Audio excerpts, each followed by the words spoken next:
Alright, we're making jalapeno cornbread for the entire football team. The boys eat this up every time I make. Shout out to Martian Mills. We're using the Jimmy Red Cornmeal mix. If you don't know about Jimmy Red Cornmeal, look it up. It's a cool backstory. Starting off with my baking powder. That was kind of hard to film with one hand, but my one-handed egg cracks are great. Okay.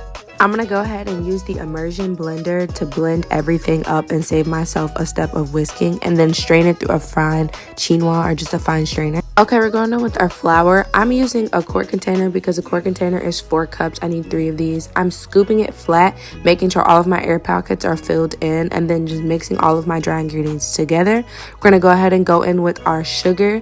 We need the same amount of sugar as we do flour, but this time the sugar is going to be added to the liquid ingredients so that it just dissolves a little bit better. Here I'm going in with the buttermilk because it's a buttermilk cornbread. Duh, you need the same amount of buttermilk as you do flour and sugar. Into the liquid ingredients we go. Throughout this video, you're going to start to see the real reason why I'm so... Oh!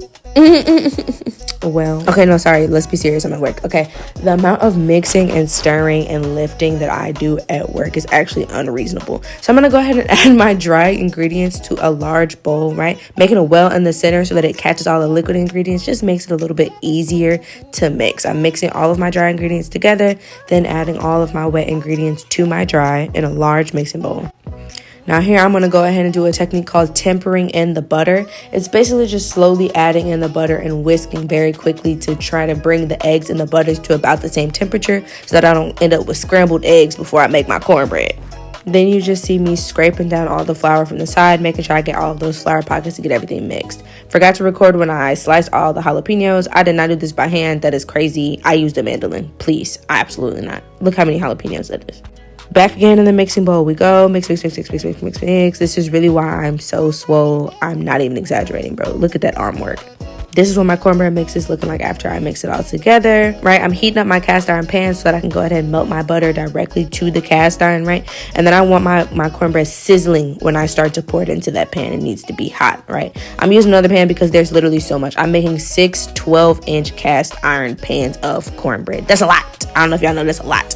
Okay, this is me loading up the oven, just showing y'all once again, I'm really like that. I'm very strong.